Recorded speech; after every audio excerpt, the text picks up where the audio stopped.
with a lot of craziness this week. Here is my definition of craziness. When you present in a very clear, straightforward way facts to someone, and that someone doesn't care, doesn't change their position, doesn't cede anything, that's crazy. I try to stay away from that because it just sucks the living life out of you. If I know somebody is troubled, and you are if you won't accept facts, you're troubled because there's a reason.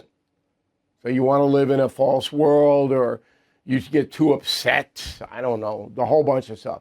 But if I know somebody is in that category, I'm not going to deal with them. Why would I do that? It's a waste of time.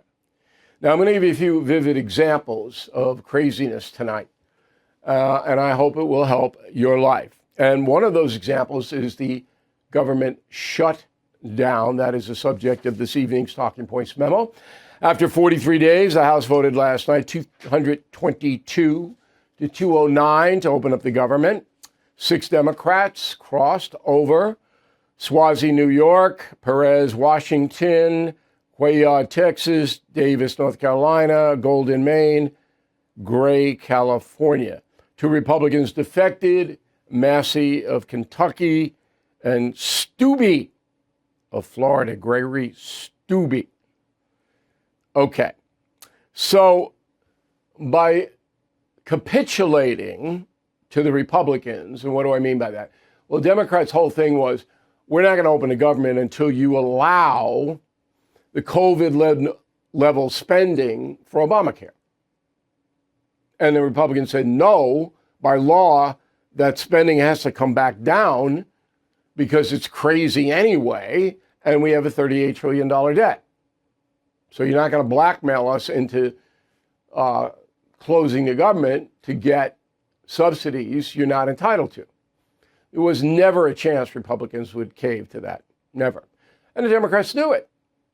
So the government shut down. Here's what I said on News Nation last night. So on the record, I don't care about the complaint. Who cares what they say? On the record is we, the Democratic Party, shut down the United States government for 43 days and got bupkis. That's pretty embarrassing, I think, right? Isn't that embarrassing? Well, let me, can I answer? Please. Yes, Bill. It's embarrassing if you're looking at it from the macro, if you're somebody that's just paying attention to the final result. But what other result is there? So both of my colleagues, Cuomo and Stephen A., were saying, well, now the country's more aware of spending on health care. Okay, millions of people have to suffer for that?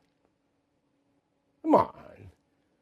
I mean, any government policy that hurts the people has to be re-examined. Okay.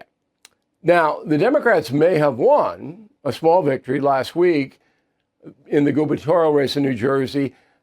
It was never in play in the Commonwealth of Virginia. Republicans ran a bad candidate, and it was never even close. But New Jersey was kind of close, according to the polls. And then Mandani wasn't close either in New York City. But the Democrats are saying, well, people were angry, and that's true. Absolutely true. People are angry about high prices, and they were angry about the government shutdown. And when Americans get angry, non-ideological Americans, who's not involved in party politics, they vote against the incumbency. John Adams, started with John Adams. People were teed off about Adams, so they elected Jefferson.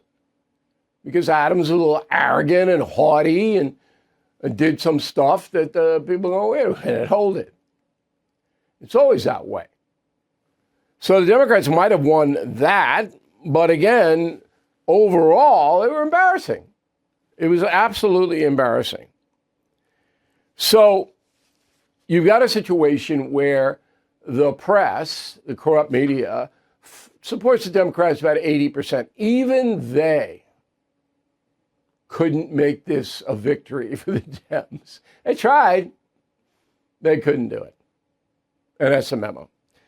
So to cover that defeat, the Epstein situation arises on the same day. Okay, everybody knows what that is. So let's deflect over to Epstein. Since President Trump was inaugurated in January, the Democratic Party has tried to smear him with Epstein, try to tie Mr. Trump to crimes that Jeffrey Epstein committed. They do it every day, all day. That's what they want to do. There is no evidence that that happened. None. Okay. So Democrats on the House Committee on Oversight leak some emails out to the press, and the press goes nuts. I looked at the emails, nothing there. There's just nothing there. And even worse, there is innuendo that could get people hurt. That was always from the very beginning. That President Trump asked me on St. Patrick's Day at the Oval Office, would you release the files? And I said, yeah, if they're verified. But if they're not verified, if it's rumor or you haven't, Justice Department hasn't nailed it down. Remember, 2 Justice Departments, Merrick Garland and Trump 1, William Barr. Those things have been investigated like crazy. Okay? So I said, if there's evidence that somebody was hanging with Epstein, you got to put it up. But if it's just a rumor, no. People get hurt. Okay, so they throw this stuff out. And again, on News Nation, here's what I said. Go. If you are asking for unverified information about a heinous crime and criminal to be given to the public, unverified now. Remember, the Justice Department under 2 administrations had this information, not verified it. If that's what you want, then you need to read my book, Killing the Witches, because that's the kind of country that's not what they want. We'll have. No, that is what they want. They want, they being the Trump haters, all of everything the Justice Department has on Jeffrey Epstein. And Cuomo, to his credit, at the end of the segment said, I want everything. Well, I said, well, what if people get hurt? Innocent people. No, we had to know. How do you know? You can't know. You can't investigate it. I'm right on this. But the bigger picture is that due process is really under fire in this country. Okay. Now, whether you care or not, there is exculpatory evidence in Donald Trump's favor. And it's very powerful evidence. The 3 principals involved with Epstein, who committed suicide, as you know, were Ghislaine Maxwell, Virginia Giuffre, who was molested, and Alan Dershowitz, who was Epstein's lawyer. They are the 3 principal witnesses to what Epstein did. Okay. All 3 said Trump wasn't involved with anything untoward. All 3. Now, that's enough reasonable doubt. That will never get to court in any way, shape, or form. They'll get thrown out in 10 seconds when you have 3 people on the record who had access to Epstein all saying Trump didn't do anything. All right. Now, Dershowitz is the most powerful witness because once Epstein was dead, then attorney-client privilege disappears. Here's what Dershowitz said yesterday. I was Epstein's lawyer. I was trying to make him the best possible deal I could make. That's my job. That's what I'm supposed to do. And among the questions I asked him, as any lawyer would, is, can you name people who may have had improper sexual relationships with anybody? And if we can turn those people over to the government, we can maybe get you a better deal. And then I went through a variety of names, including Donald Trump. And Jeffrey Epstein said no, Trump didn't do anything wrong. All right. So what more do you need? Let's face it, the U.S. economy is under stress. National debt rising, trade war shaking the markets. And meanwhile, China is dumping the dollar and stockpiling gold. That's why I protected my savings with physical gold and silver through the only dealer I trust, American Hartford Gold. And you can do this. Get precious metals delivered to your door or place in a tax-advantaged gold IRA. They'll even help you roll over your existing IRA or 401k, tax and penalty free. With billions in precious metals delivered, thousands of five-star reviews, and an A+ from the Better Business Bureau, you can trust American Hartford Gold as I do.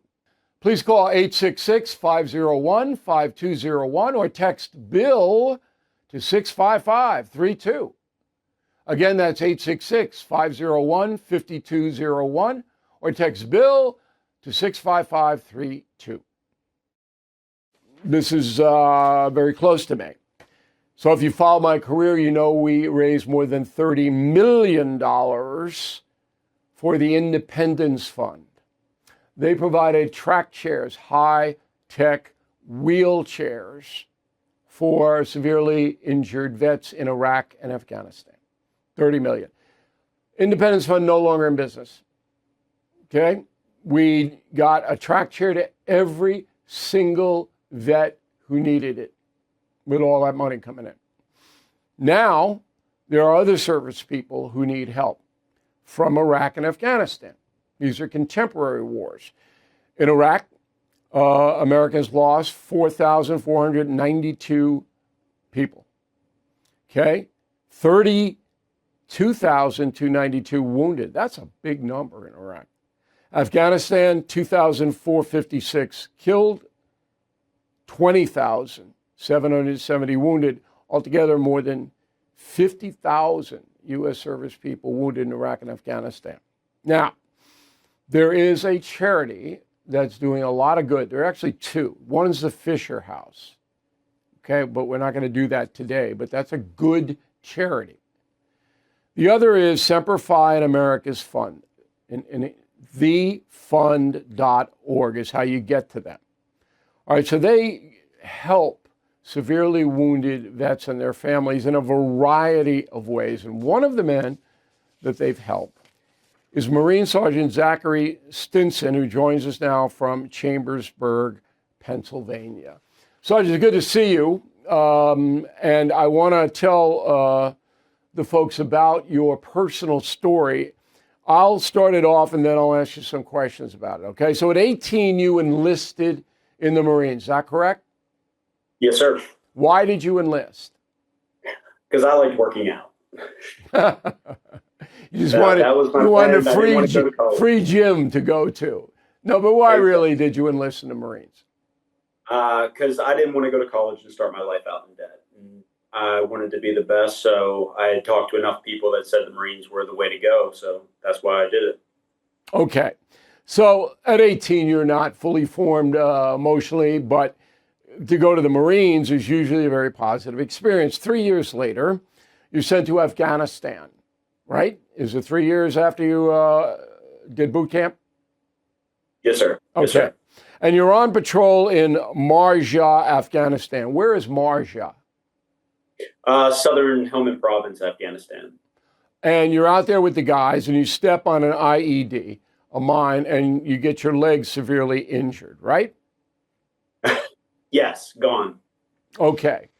Now, you didn't know that at the time. You just got concussed, and boom, all of a sudden, you're back in the States with two legs that are severely, as you put it, gone. 25 surgeries. Is that correct? Roundabout, yes. I really don't know the actual number. It was that many, though. Oh, yeah, that or more. And what did the surgeries do for you? A lot of it was washout, just cleaning out the injury. A lot of dirty bombs over there just because of the dirt. And then everything was else just trying to get function back, trying to get my legs, trying to save as much of my leg as they could. I had my eardrum blown out. I had my pelvis smashed. So just getting functionality in those parts of my body. All right. So you go through this ordeal, but then you also develop a plan to get yourself back into top shape? Tell us about that. Yeah, so I realized one day I looked in the mirror and I was like 220 pounds. And it's just not as easy without legs, just getting up and going for a run or anything like that. So I had to find something that would work. So I grew up as a gym rat, so I hit the gym and then also tried to find a form of cardio and eventually found that in hand cycling. So you got into cycling and then you started to compete, correct? Yes, sir. Yeah, I've done. I started out in marathons. I went over to triathlon for a little bit, and then since 2023, I've been competing internationally for paracycling, as well as a member of Team USA right now until January. And you could do all this because of the technology, the medical technology, that even though you didn't have legs, you had enough medical procedure in you that you could function. What level would you say you were functioning at or are functioning at now? I mean, functioning at now, I don't know. I like to think more positive that I'm around 80%. Being just having the ability to be physical, though, is such a huge aspect of it. People, especially being in a wheelchair, it's really easy to become sedentary and then just kind of roll over and die. So it's just being active and staying active. All right, and you do that through the cycling. You get married and have two girls, right? Yes, sir. That is in itself an unbelievable situation. And do you attribute anything to your family life that goes over into your competition and your overall life? Yeah, I do attribute that. My kids never knew me as a Marine, and I was a pretty good Marine, but they need to see me getting up and doing something. So cycling is that for me. They see me putting in the work and the bike, doing all the training, and then eventually having the competitions and where I have the final result or things. But they see the process of everything, even though my job doesn't look like it used to. Just pushing through and still working out and being active. Okay. You're 35 years old now. What has thefun.org done for you specifically? So, well, the track chairs, they actually were one of the first ones to get me a track chair back in like 2014, I think. It was very early. Okay. They helped me with anything from bike equipment to honestly putting a fence in my backyard so my kids could play and everything in between.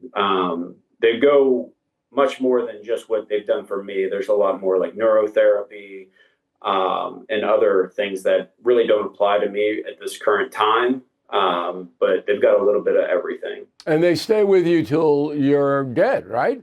It's lifelong. Absolutely. So they were one of the first people to reach out whenever I got injured and was at the hospital. They made sure my wife was taking care of any of my other family members down in Maryland because we didn't know how long we were going to be at the hospital initially. So they took care of my family there whenever I couldn't. And then they've been with us ever since. And it's just doesn't stop. And you also know other vets, of course, that are in the fun.org's orbit. And all, we've checked you out, all have the same great experience. Yeah, I don't know anybody that has anything negative to say about them. They're literally just a part of our family. I have my previous case manager retired earlier this year, and I still have conversations, back and forth texts and everything, and that goes on top of the case manager I currently have, who I'm in contact with constantly. And you know, as because you were a Marine, how much the camaraderie helps and gives people support to get through the hardest times. Absolutely. You got to have a good support system. I wouldn't be here if it weren't for the fund, if it weren't for my family and a supportive community. All right. So we wanted to bring you on and let everybody know about thefun.org if they want to help out. Tax deductible, of course. Veterans Day, the perfect time to help these guys out. And Sergeant, if there's anything that we can do for you or your family, and and for the duration, you let us know. We're here if you need us at all. Greatly appreciate that. I did just want to make a note that the Bob and Renee Parsons Foundation, along with PXG, are going to match up to $7.5 million for the fund till the end of the year. That's pretty generous, I have to say. Very, very good. The whole thing is a big positive for America from top to bottom. We wouldn't be involved with it if it weren't. Okay, Sergeant, thanks very much. We'll talk again. America is more dangerous than ever. With violent crime on the rise, while you could rely on a firearm, using deadly force today can land you in court, costing you years and your life savings. Trying to prove you acted in self-defense. FBI data shows 99.9% of all altercations do not require lethal force. That's why smart Americans are turning to Byrna. Proudly made in Fort Wayne, Indiana, Byrna's lethal self-defense launchers are trusted by law enforcement, private security, more than 600,000 citizens. Byrna launchers fire kinetic rounds and powerful tear gas or pepper projectiles, able to stop a threat up to 60 feet away. No background checks, no waiting periods, delivered right to your door. Take control, be ready. Visit Byrna.com today. That's BYRNA.com, or head to your local Sportsman's Warehouse. Imagine getting your medication from a pharmacy that actually makes your life easier. No more tracking down a doctor or waiting in line. All Family Pharmacy handles it all for you. Consultations, prescriptions, fulfillment, and shipping. As we head into the holidays, fall allergies, sinus infections, cold and flu are all around us. Now's the time to stay ahead. All Family Pharmacy is by your side, helping you prepare with your meds for the entire family.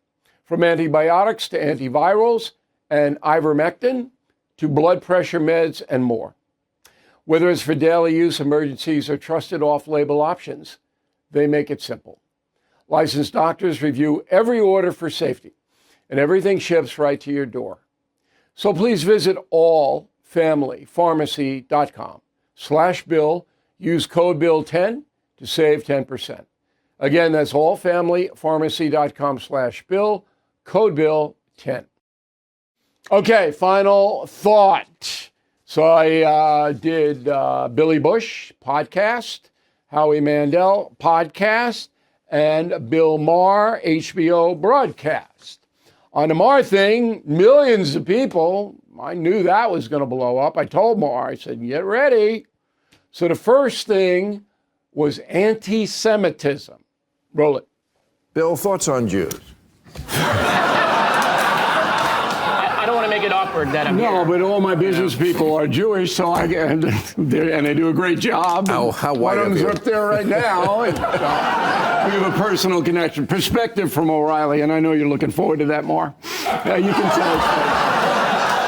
Number one, you've been doing this show for about 23 years, right? Yeah. Did you invite Fuentes on a program? No. Why? That's a bridge too far for me. Okay. That's a troll. He's not sincere. It's just gross. Like I said, I didn't even want to talk about him tonight. He's the guy who runs on the field. You have to talk about him. The camera doesn't show. Because he broke through. Because you have to talk about him. So you didn't invite him on a program. I don't live in that world. I didn't invite him on my program.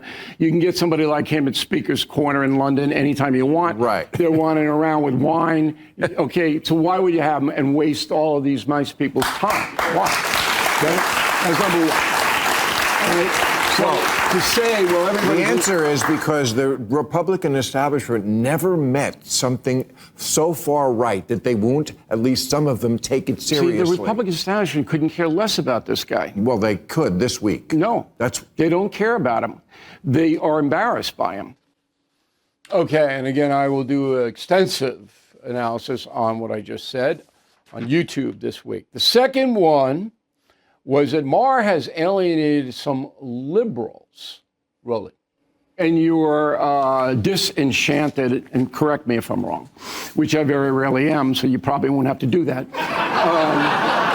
You're disenchanted with the far left wing of the Democratic Party, Yes. okay? Because you believe that it's poisoned the well for everybody else, like the congressman here. Because correct? they never met anything that was counterintuitive that they didn't love. Right. So they want to put trans people in here, and they want to do this.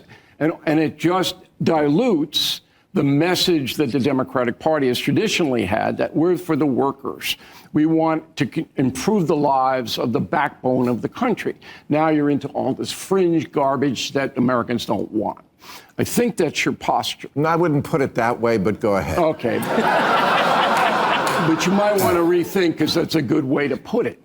Well, I'm still on the air and you're not, but go ahead.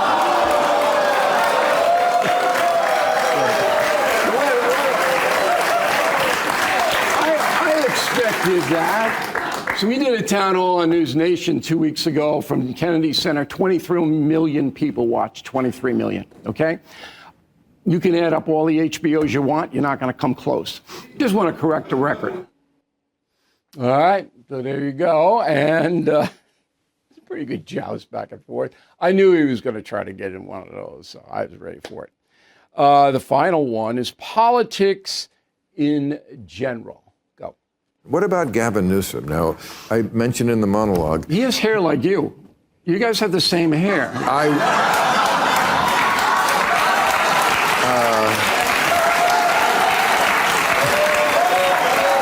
wish. It's a slick back thing. I mean, you both do have great hair. I wish someone would come up to me and say, Gavin?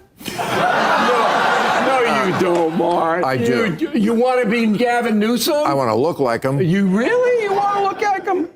Oh, Look, you're in decent shape for an 83-year-old man. He's wrecked the state. Not enough. Well, okay.